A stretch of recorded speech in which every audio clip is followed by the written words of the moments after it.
This week on Jerusalem Dateline, tension builds between Israel and Iran over its nuclear program, and the impact is felt up on Israel's northern border.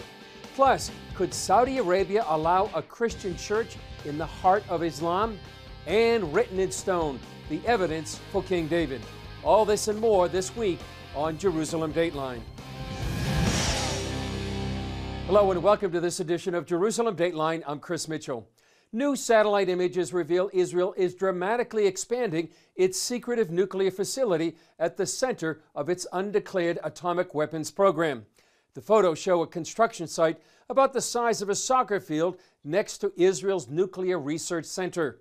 The facility is home to underground labs that reprocess nuclear material to weapons-grade plutonium. Experts estimate Israel has material for at least 80 atomic bombs. But the main focus now is on Iran's nuclear program. Currently, Iran and the U.S. are locked in a face-off over the Iranian nuclear deal, and Israel is caught in the middle. Iran says economic sanctions must end before any new talks. But the U.S. says Iran must comply with the 2015 nuclear agreement before sanctions are lifted. Recently, Iran raised the stakes, and we went up to the north to see the impact on the Israeli-Lebanese border. Sunday, the head of the UN nuclear watchdog announced Iran will provide less access to its atomic program. The move is a response to U.S. refusal to lift sanctions, which Iran is demanding as a condition to return to the negotiating table. Some warn if negotiations lead to sanctions relief, it would begin a financial chain reaction in the region. If more money would go to the IRGC, to the Iranian Revolutionary Guard, it would mean more money for Hizbollah in Lebanon, more money for Hizbollah in Syria, or the other proxies of Iran in Syria, in Yemen, in Iraq, and more instability in general to the Middle East. You're already seeing Iran show tremendous aggression. It is increasing rapidly its enrichment of uranium, now to high-level enrichments that, very, very close to bomb-making capacity. Middle East observer Joel Rosenberg fears negotiations could force Israel to strike first.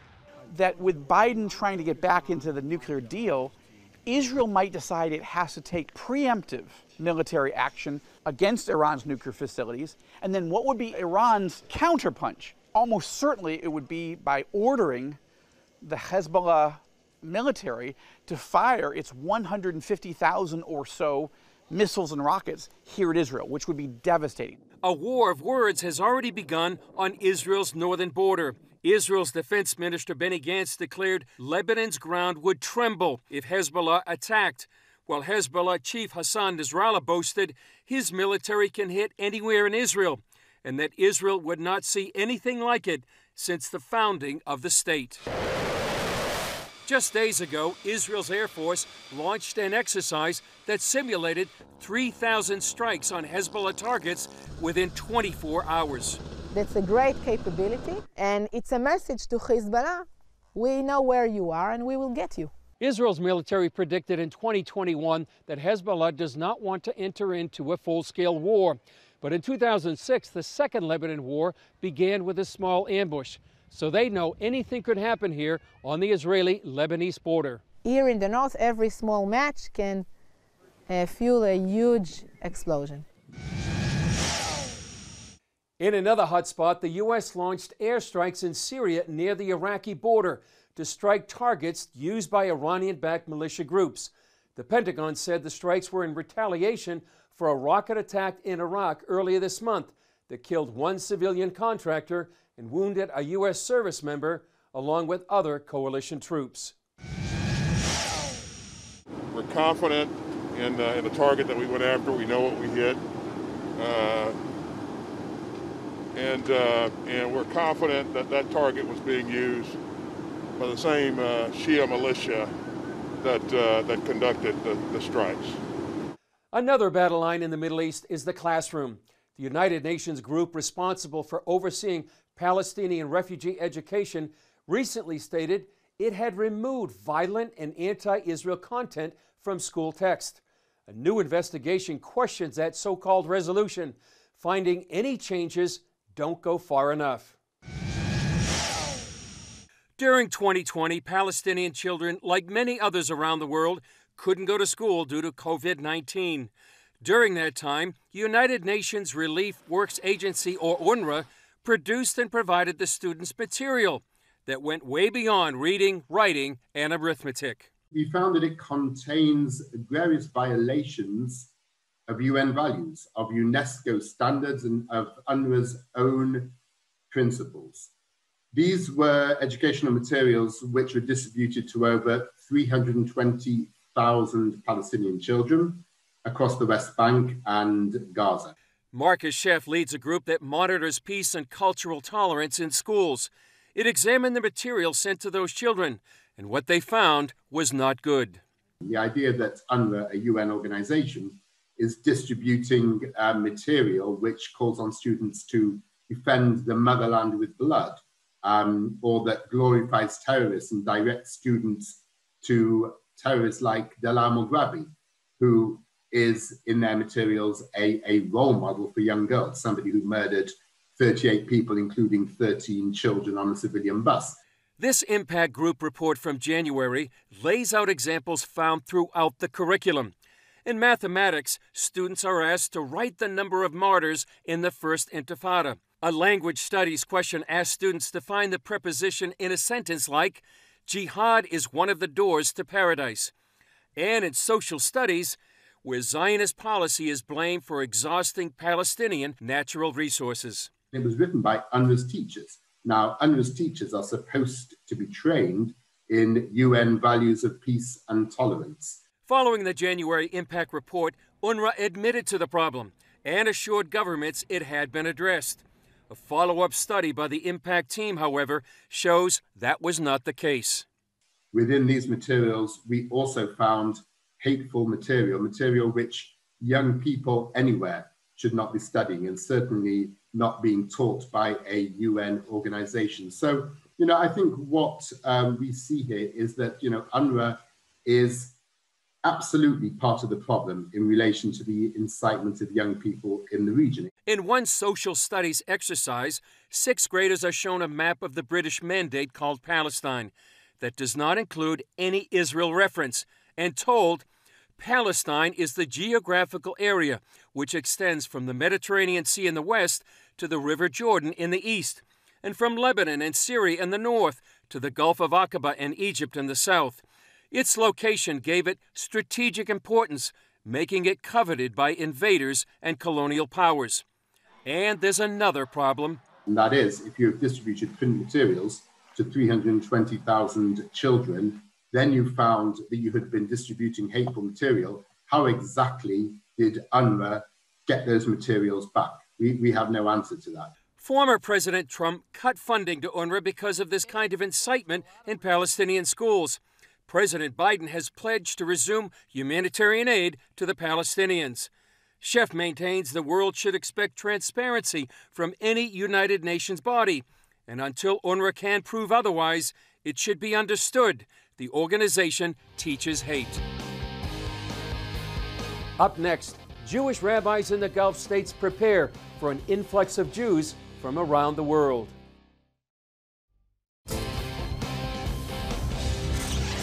For the first time, Jewish communities in the Arab Gulf states are joining together. They believe an association will be necessary to handle the needs of an influx of Jewish people from around the world. CBN Middle East correspondent Julie Stahl has that story. One of the many impacts of the Abraham Accords is how some Middle Eastern countries are opening up for Israelis to visit. It's also helping Jewish people feel freer to go public. American Rabbi Dr. Eli Abadi, a Lebanese native, and Bahraini Jewish businessman Ibrahim Dawu Nonu are leading the effort to organize for the locals and the expected influx of others. The Jewish communities in the Gulf are growing, slowly but significantly, especially in the last several months, in which pretty much the entire Gulf kind of opened up. And so we have many Jewish tourists, Jewish businessmen and businesswomen who are coming to look for opportunities. Abadi says as rabbi for the group, he'll nurture the Jewish spiritual life. The group will also oversee practical matters like kosher food and a Jewish religious court to register marriages and settle disputes. We came to the realization that we need to be prepared for the growth, for the exponential growth of Jewish communities throughout the 6 Gulf countries. While many point to Israel's diplomatic and economic breakthroughs that began with 2 Persian Gulf countries, Abadi says his group focuses on faith communities. I think the Abraham Accord, in a sense, opened up a door that was there from before, in which people now may feel more comfortable living and experiencing Jewish life in the open and publicly. No one knows how many Jewish people live in the Gulf states, but there are an estimated 1,000 Jews living in the United Arab Emirates alone. Huda Nonu, a former ambassador to the United States, says Bahrain has the Gulf's only indigenous Jewish community. Nonu tells CBN News that Jewish families first arrived in the late 1880s and, quote, "Since that time, our community has been part of the fabric of Bahrain society. As a result, we understand the needs of some of the smaller or newer communities in the region." Abadi believes a number of reasons will bring Jews and Israelis to the Gulf states. Aspect number one is it's just a new frontier for people that have wandered the globe for over 2,000 years, the Jewish people, from place to place. While business and tourism will also likely be a draw, Abadi sees the Gulf states becoming a safe haven for those fleeing growing anti-Semitism in the West. You're going to have also people that are, if not running away, but looking for a safer, better place to live than Europe and the United States, given the anti-Semitic incidents that are increasing in number. Abadi adds if they want to live in Israel, that's understandable, and that the Gulf can serve as a stop on their ultimate trip home. For others, he foresees the balmy Gulf states becoming the new Miami for Europeans and even Israelis, where people can escape winter weather. Julie Stahl, CBN News, Jerusalem. There's another big change in the Gulf. There's no question Saudi Arabia has the furthest to go when it comes to religious freedom, but it's also true few countries can boast the type of change happening in the kingdom. Jennifer Wishon explains. Christmas trees, even talk of a future Christian church? No, this isn't a fantasy. The Kingdom of Saudi Arabia is making and considering changes once thought impossible. The Kingdom of Saudi Arabia is incrementally moving in the right direction. Johnny Moore, who sits on the U.S. Commission on International Religious Freedom, never thought religious liberty in Saudi Arabia was possible. Now he thinks it's inevitable. It's still illegal for Christians to worship publicly, but in recent years, the kingdom's religious police have eased off raiding worship services. I would love one day, to celebrate Christmas on the Arabian Peninsula. And this year, by the way, they allowed Christmas trees, in the kingdom. And increasingly, the rumors that Saudi Arabia might actually consider having a Christian church, in the kingdom in some capacity. At this point, these are all rumors, but the very fact that they are rumors is significant. Especially in light of Crown Prince Mohammed bin Salman's aim to reform the kingdom's judicial system, Sharia law based on a strict interpretation of the Quran, one that's not tolerant of other faiths. Is this a pretty big deal?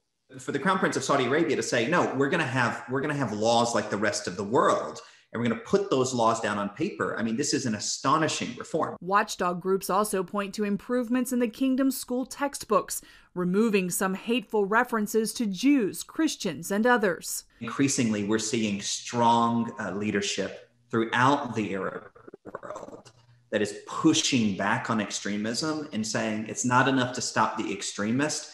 The real way of stopping extremism is raising a generation that doesn't have to fear those who worship differently. Incremental moves that may one day lead to Muslims, Christians, and Jews coexisting on the Arabian Peninsula. Jennifer Wishon, CBN News. Up next, CBN's new film, Written in Stone, The Evidence for King David.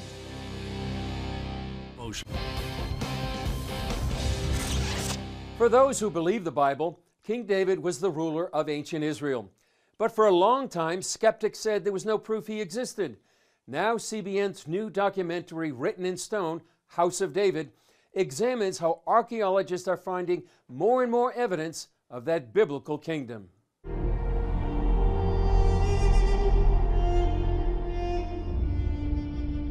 The Bible records David's story in great detail, from his childhood as a shepherd in Bethlehem to his death in the royal palace of Jerusalem. But for centuries, the Bible was the only evidence that David existed. For a group of so-called minimalist historians, the biblical record wasn't enough. One Bible professor even compared David to the mythical King Arthur. They said, well, the biblical tradition has been written only in the Hellenistic period. Everything is legend, and no David, no Solomon, and no kingdom of Judah, no temple in Jerusalem, and so on and so forth. They said the Bible is mythology, nothing is true. But then came the Tel Dan stela. 20 miles east of the Dead Sea, in what is now Jordan, a stone tablet, or stela, was discovered in 1868. The inscription on the stone dates to around 840 BC, less than 200 years after David's rule. It was written by a Moabite king named Mesha, an enemy of Israel. And it contains the first known reference to the house of David outside the Bible. On the stone, Mesha talks about being taxed by and later rebelling against the house of David. A story also recorded in 2 Kings chapter 3. The same phrase, House of David, turned up on another stone more than a century later, this time in northern Israel, in the ruins of a city known as Tel Dan. The shadow of Mount Hermon, the Dan River comes out, and there's an ancient city there with mud brick arches close to 4,000 years old from the time of Abraham, and with remains from the time of the kings of Judah, including a high place where idols were served.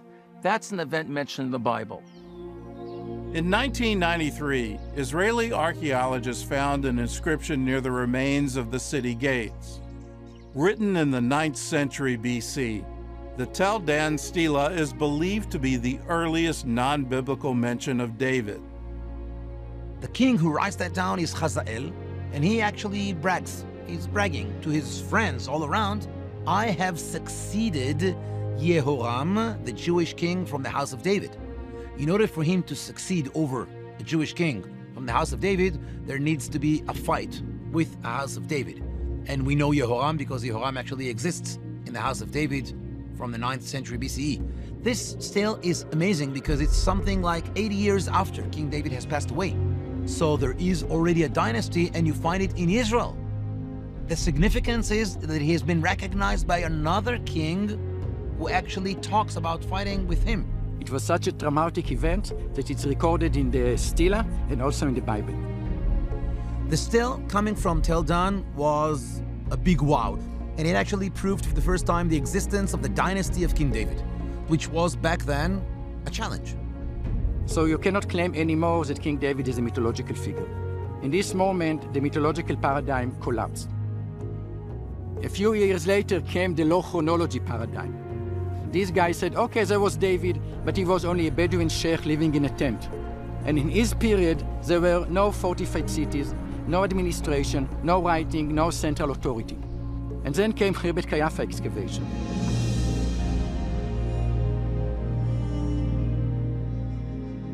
If you'd like to see the entire film, you can log on to cbn.com. It's a great gift for your family, church, or home group.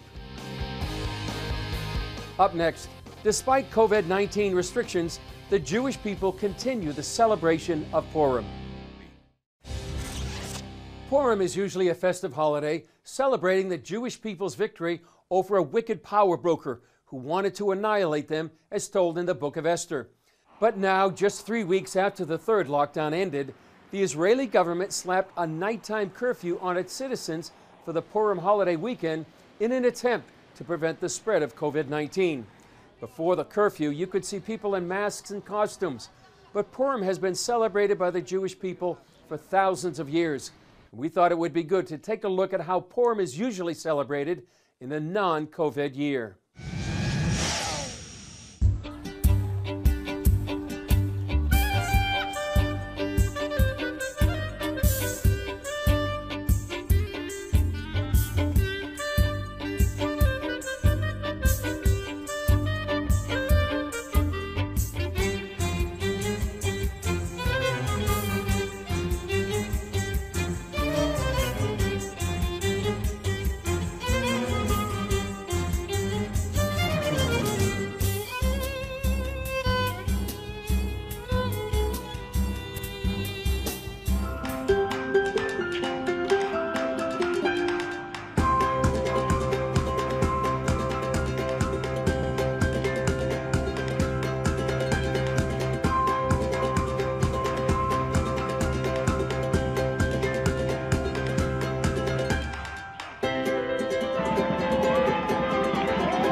The celebration of Purim is a reminder that the God of Israel watches over his people. Empires have come and gone, but the Jewish people remain.